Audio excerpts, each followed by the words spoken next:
Eu gostaria de trazer uma palavra nesses minutos que se seguem, uma palavra muito atual, principalmente por aquilo que vamos viver amanhã. Nós amanhã teremos muita gente como eu, empresários, teremos influências, teremos outros profissionais e teremos pastores também conosco. E sabemos que é um futebol de pastores em conexões. Então vamos estar todos misturados, vamos estar todos juntos. E a palavra que eu trago aqui é uma palavra que nos leva a refletir sobre o poder da associação e alguns perigos que trazem esses ou estas associações. Quando há misturas e quando não há misturas, se assim posso dizer. E o título da minha mensagem nessa noite é: Príncipes caminham com sacerdotes. Vou repetir: príncipes caminham com sacerdotes. Eu estive a orar e foi difícil encontrar uma mensagem para essa noite. Mas o que o Espírito Santo depositou no meu coração foi esta mensagem. Por que príncipes caminham com sacerdotes? Porque eu vou estando várias vezes aqui, eu venho várias vezes aqui no Brasil, vou conhecendo um pouquinho mais a fundo a realidade do Brasil. E comparadamente com outras paragens, a coisa está igual. Os púlpitos têm sido ou estão a ser sequestrados por pessoas que não deveriam sequestrar esses púlpitos. E normalmente são príncipes que sequestram os púlpitos por conta das suas condições financeiras. Confundem ser empresário, ter dinheiro, confundem terem uma boa oratória e começam a sequestrar os púlpitos. Quando na verdade a função seria diferente. Era uma função de relação de apoio mútuo. Onde empresários, onde outros profissionais sairiam entendendo que eu estou aqui como uma força para que a obra do reino ande e para que o meu pastor permaneça neste altar de forma firme e com uma graça particular. O que é que nós fizemos? Nós temos permitido que os nossos pastores saiam deste púlpito à procura daquilo que os príncipes têm de bom e fazem melhor. Eu não sei se os irmãos estão a acompanhar o meu raciocínio. Nós vamos ler aqui o livro de Êxodo. Não. Antes, gostaria de ler o número 11, livro de Número, capítulo 11, e vamos ler os versículos 4 e 6. Projeção, por favor.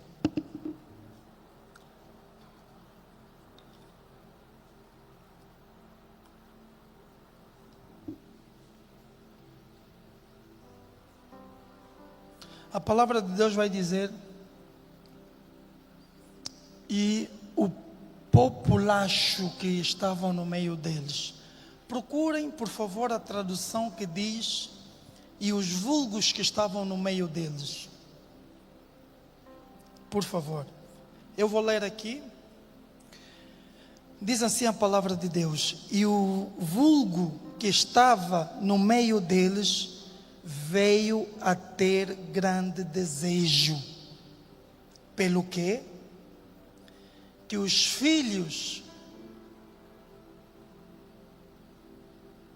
de Israel tornaram a chorar e disseram: quem nos dará carne a comer? Palavra do Senhor. Palavra do Senhor. Amém? Esse texto é um texto muito conhecido. e os pastores dominam muito bem esse texto. Nós estamos num contexto em que o povo está a sair do cativeiro, o povo está a sair da escravatura para uma terra prometida. E o texto que nós acabamos de ler está a dizer que os vulgos que estavam no meio deles vieram a ter grandes desejos, pelo que o povo de Israel começou a reclamar.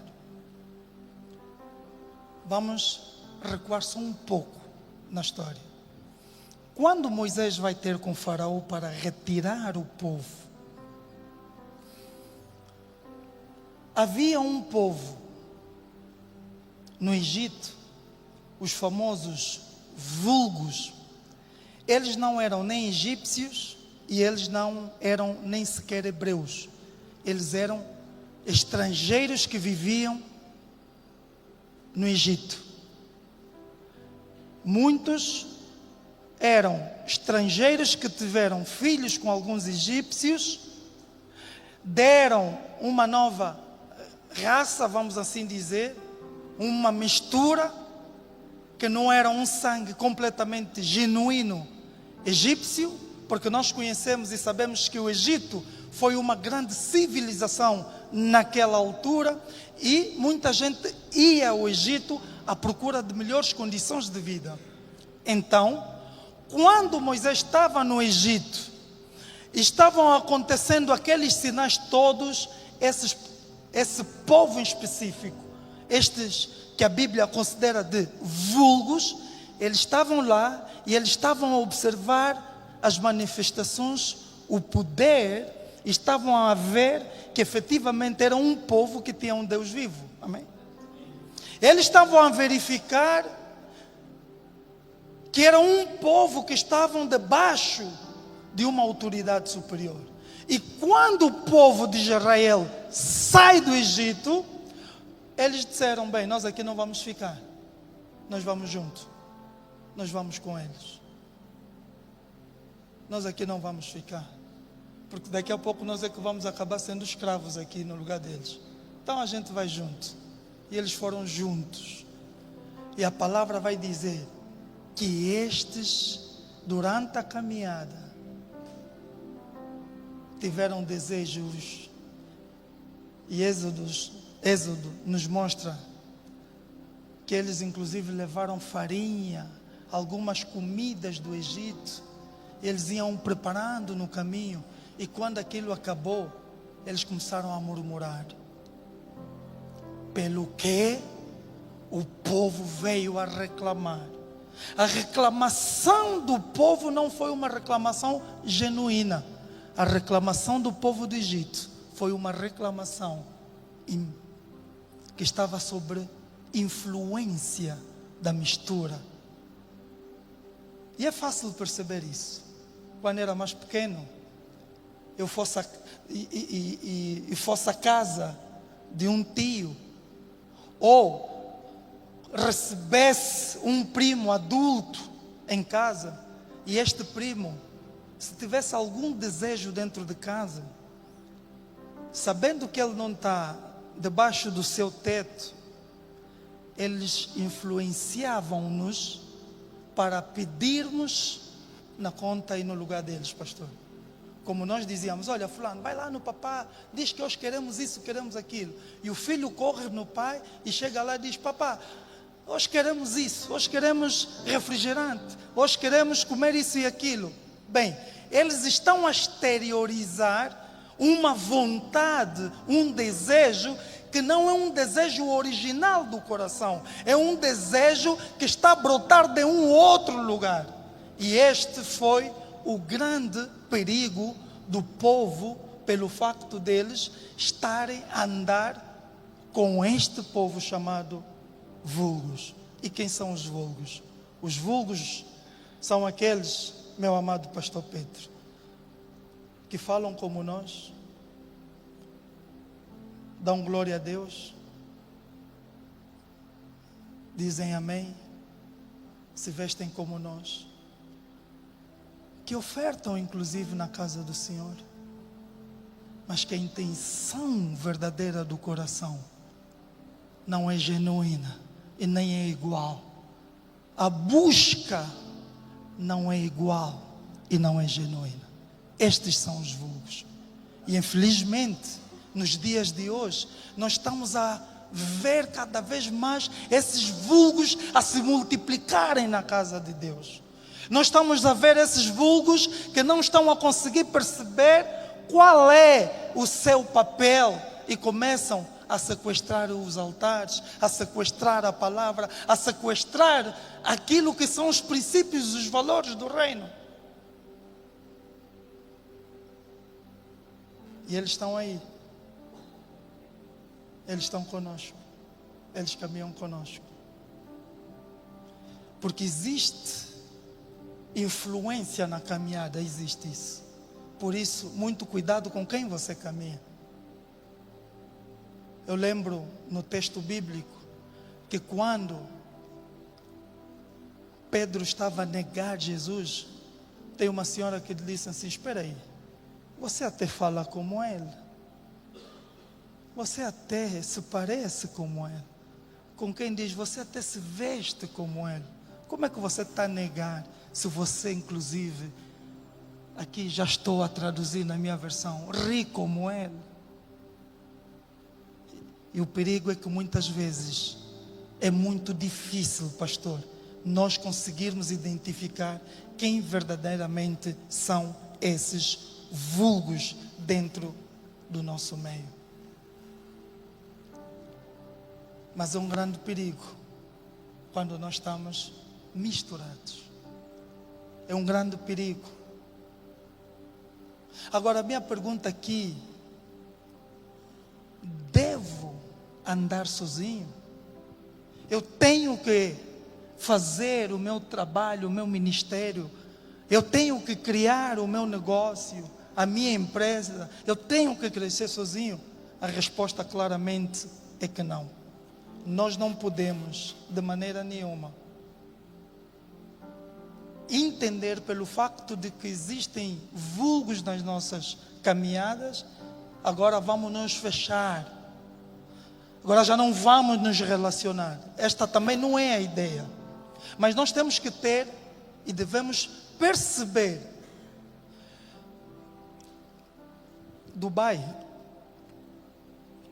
tem o maior shopping mais visitado do mundo, que é o Dubai Mall. E dentro do Dubai Mall tem um aquário muito grande. E dentro deste aquário tem tubarões, um cenário muito lindo, e se faz passeios. E certa vez eu estive lá a observar e algo me chamou a atenção. As pessoas entram dentro de uma cápsula bem fechada, e esta cápsula é colocada dentro do aquário. Para quê? Para que você tenha uma experiência de proximidade com os tubarões que estão dentro do aquário. Este aqui é o grande tema. Qual é o tema aqui? É que existem pessoas que estão conosco no mesmo ambiente, debaixo da mesma atmosfera, como no aquário, estão no mesmo ambiente, mas a água não lhes toca. A água não lhes toca. Os tubarões não tocam. Por quê? Porque eles estão protegidos dentro de uma cápsula, dentro do mesmo ambiente. E este entendimento, ela serve para os dois sentidos. O que pressupõe dizer, eu posso, sim senhora, como influência, estar a me relacionar, mas eu tenho que ter uma cobertura de princípios e de valores intransponíveis acima de qualquer coisa. Até porque quando eles vêm se relacionar conosco, eles também já vêm com as suas missões, já vêm com seus estudos, eles já vêm com a sua forma, com seu entendimento muito bem planificado. Temos, sim senhora, que nos relacionar. Por quê? Porque o nosso chamado, nós que não somos, ou aqueles que são pastores, há um chamado para que haja aqui uma caminhada mútua. Eu não vou me alongar muito pelo tempo que me foi dado, mas eu gostaria de terminar isso com dos melhores exemplos que eu encontro de uma caminhada conjunta entre príncipes e sacerdotes. Vocês lembram da história que certa vez Moisés precisava construir o santuário, o tabernáculo. E Moisés ordenou que fossem buscar os artesãos, que o povo pudesse trabalhar e ofertar. E o texto bíblico vai nos mostrar que eles levavam as coisas para casa, para o lugar da construção. O povo levava, e chegaram a um ponto em que eles viram que já havia o suficiente. Pode colocar aí Êxodo 36, por favor? Êxodo 36, por favor. A palavra vai dizer: assim trabalharam Bezalel e Aholiabe, e em todos os homens sábios do coração, que quem o Senhor dera sabedoria e inteligência para saber como havia de fazer toda a obra para serviço do santuário, conforme a tudo o que o Senhor tinha ordenado. Então Moisés chamou a Bezalel e a Aholiabe e a todos os homens sábios do coração, em cujo coração o Senhor tinha dado sabedoria, e a todo aquele a quem o seu coração moveu a se chegarem à obra para fazê-la. Estes receberam de Moisés toda a oferta alcançada que trouxeram os filhos de Israel para a obra do serviço do santuário. Para fazê-la, ainda eles lhe traziam cada manhã a oferta voluntária, as ofertas voluntárias. E vieram todos os sábios que faziam todas as obras do santuário, cada um da obra que fazia. E falaram a Moisés, dizendo: o povo traz muito mais do que basta para o serviço da obra que o Senhor ordenou se fizesse. Então mandou Moisés que proclamassem por todo o arraial, dizendo: nenhum homem, nem mulher, faça mais obra alguma para a oferta alcançada do santuário. Assim o povo foi proibido de trazer mais. Meus amados, olha a dimensão de uma boa relação de caminhada. Por um lado nós estamos a ver um sacerdote, e por um lado nós estamos a ver príncipes. Qual é a ideia principal que nós podemos retirar aqui? A ideia principal que nós devemos retirar aqui é que a obra de Deus, ela avança quando os sacerdotes se levantam e se posicionam, e os príncipes se levantam e se posicionam. Quem vão ser os sacerdotes? Aqueles que foram chamados para que pudessem cuidar de nós do ponto de vista da fé. Aqueles que foram levantados para serem os portadores de uma mensagem vinda da parte de Deus. Aqueles que têm uma relação muito de alimentar um determinado povo. E quem são os príncipes? Aqueles que têm a graça da influência do governo. E quando esses dois entendem o posicionamento, a obra de Deus, ela avança cada vez mais rápida.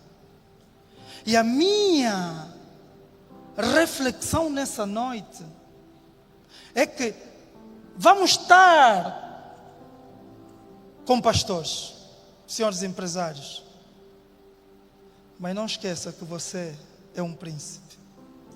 Então, muito cuidado na hora de pegar aqui na gola do pastor, porque quer lutar com o pastor, porque o pastor canelou. Sabem o que é canelar, não é? Aqui não usam esse termo. Não? Vamos procurar com urbanidade respeitar e separar as águas. Vamos procurar e perceber que nós estamos num ambiente onde há duas dimensões diferentes, mas para um único propósito. Vamos entender isso no nosso espírito, por amor de Deus. Perceber que nós estamos diante de sacerdotes. E por favor, sacerdotes aqui nessa sala, o que nós pedimos aos sacerdotes nessa sala é que atinjam essa maturidade de Moisés. Qual maturidade? A maturidade de perceber e entender que para hoje já está de bom tamanho. Para. E não escravizar, subjugar, e não trazer um peso para um povo. Isso é uma dimensão profunda. E Deus leva-nos nessa noite a refletir nesta dimensão. Por um lado, uns que vão entender que o meu pastor não precisa sair do púlpito, porque tem que trabalhar das 8 ou das 10 até as 17, às 5 da tarde. Com que força é que o pastor tem para trazer um alimento para que você seja alimentado? Por quê? Porque os príncipes, eles querem pegar no microfone e ficar aqui no lugar do pastor. Porque os príncipes, eles querem atacar os pastores na internet. Mas nós não estamos preocupados se o nosso sacerdote comeu. Nós não estamos preocupados. Já agora, já compraram a chuteira do pastor, do apóstolo Gilson Matias? Será que ele tem um par de botas? Fiéis aqui da igreja, já perguntaram? Ou o pastor tem que pegar no dinheiro dele para ir comprar? Sacerdotes, levantem-se nessa dimensão para procurar identificar como eu posso ser uma resposta para o meu pastor. Esta dimensão é uma dimensão que só os verdadeiros, só os convertidos é que alcançam. E eu quero acreditar que nesta noite nós estamos diante de uma igreja que entendeu perfeitamente que príncipes têm que caminhar com sacerdotes. Eu estou diante de uma igreja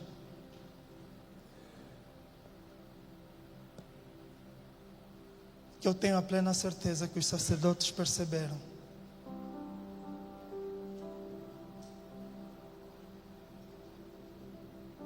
que é hora de dizer: povo, basta. Por agora já está de um bom tamanho. Eu tenho a certeza que nós estamos diante de uma igreja em que é possível caminharmos sem más influências. Eu tenho certeza que eu estou diante de uma igreja onde o príncipe não é a pedra de tropeço para o pastor, onde o pastor não é a pedra de tropeço para o príncipe. Eu tenho certeza que eu estou neste lugar. Amém, igreja? Que Deus possa ricamente abençoar as nossas vidas, a sua palavra, esta noite e o evento que se segue no dia da manhã. Desejamos e oramos que pessoas sejam alcançadas, porque teremos sacerdotes neste lugar que vão procurar entender que esta é uma forma de pesca. E como também acredito que não mais vamos ouvir relatos em que príncipes estão a faltar respeito para os sacerdotes. Que Deus nos abençoe. Amém.